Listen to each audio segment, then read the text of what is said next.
Hello, folks. Red Labor. Hope this day finds you very, very well. Well, I want to talk about a recent controversy, and it's a controversy that's all ado about nothing. And just because a few Republicans and members of Congress wants to pretend like the Cold War is alive and well when the Berlin Wall came down in 1989 and the Soviet Union basically ceased to exist in 1991. This teabag notion that there are commies lurking around, and I mean it's just insane. I mean, I'm a democratic socialist, folks. The few communists that are around these days are meaningless fringe people that nobody pays any mind to except for eccentrics like myself that's battle with Trotskyite malcontents on the internet. In other words, they're not that big a deal. Nobody pays them any mind.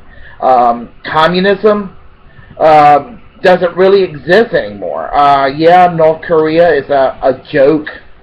North Korea is a joke. Is a relic of the ancient past. It's not even an adequate communist state because it acts more like a dynasty than it does communist, typical communist dictatorship.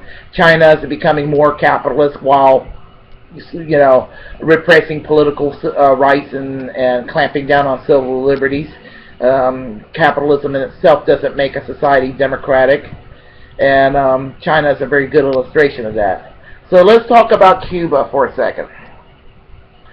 Jay-Z and his wife Beyonce could care less about the singer Jay-Z or Beyonce. Not a fan. But if they want to go to Cuba for their anniversary, their wedding anniversary, that's fine. Let them go to Cuba. It's not that big a deal. But I was watching Fox News the other day, taking my 90-year-old grandmother to the local car dealer while they go and change tires on her car. While I was sitting there at the lounge, Fox News was on. Somebody had it on Fox News. And they were talking about Jay-Z and Beyonce and this whole notion of going to Cuba. Oh, it's so terrible, so terrible. And so they went on to talk about how Cuba is acting like Cuba is like one of the most repressive states in the entire planet, and that Fidel Castro is basically, I mean, they didn't mention any names, but they act like he was another Joseph Stalin, another Mao Zedong, or what have you. And then there's the truth. I was a little upset hearing this because while I, as a democratic socialist, I do not endorse the Cuban model of so-called socialism. That's a communist state, and I do not support communist states. But having that said, when it comes to Cuba, they're by far not the most repressive state ever, and they're hardly one of the most repressive states today. Too repressive for my liking, but you compare it to North Korea, or you compare it to China, or you compare it to whatever dictatorship, Iran, for example. Cuba is a little more on the western side of democracy, in spite of their command economy. And the fact that we have an embargo on Cuba makes no frickin' sense at all. It's almost as if Fidel Castro and the American right wing are quietly agreeing that to do this embargo so they can posture themselves.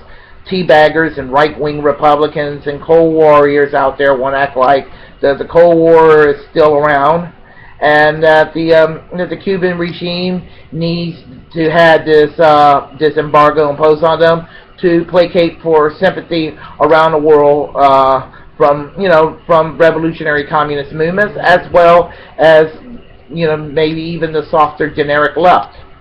But the thing about it is, this embargo has done more harm than good. You want Cuba's dictatorship to end the embargo. Have cultural exchanges. End this embargo. Set up diplomatic ties. End of story. And you will see perestroika and glasnost take place in Cuba, and the Cuban state will reform themselves into for lack of a better term, they'll go into a type of capitalism, which in itself won't be a bad thing if they retain some of the better elements of their present system, like their national health care system, their education system, that sort of thing. But as far as Beyonce is concerned, no big deal. No big deal about Jay-Z. And I have better things to do with my time than to sit there and study what Beyonce and Jay-Z likes to do in their spare time. So what? They went to Cuba. So what? And and in spite of my usual anti-communist sensibilities, what Fox News claim about Cuba went beyond exaggeration to the point of being flat-out lies. And I will say it again and again. Fox News lie. Cuba today is not even close to being as repressive as it was a generation ago. And they're not North Korea. They're not China, as I said. And so, the lies that goes on by the right wing against Cuba, fascinates me, because they're just as blind as the politically correct left that likes to sit there and cheerlead Fidel Castro. And so I am in the center in that regard. Do not like the right wing bullying against Cuba. Do not like the communist regime of Cuba, the government itself.